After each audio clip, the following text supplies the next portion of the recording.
following your meeting with President Xi, neither Canada's readout or China's made mention of you bringing up things such as Uyghur detention camps or the transnational repression in Canada or Beijing's foreign interference into Canadian elections.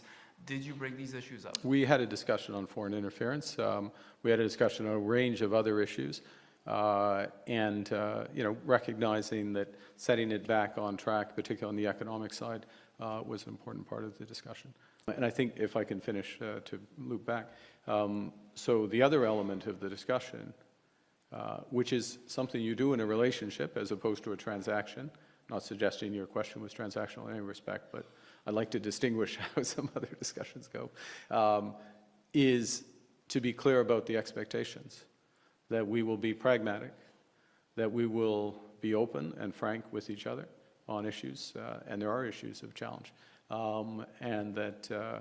and where we can find common ground, we'll find common ground, and where we have differences, and there are big differences in our societies, in our governments, we'll respect those. Okay? So how did he react when you mentioned foreign interference into Canadian Look, elections? We had a discussion that was, our overall discussion was constructive, and it was number one, constructive. Number two, marked a turning point in the relationship.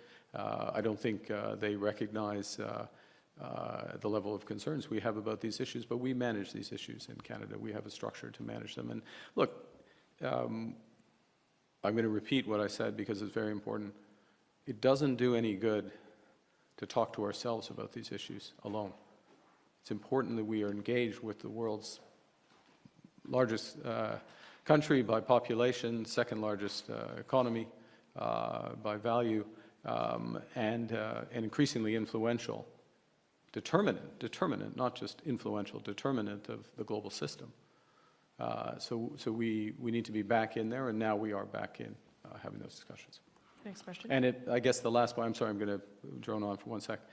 And the point of having the relationship is, if you have a relationship, you see people multiple times.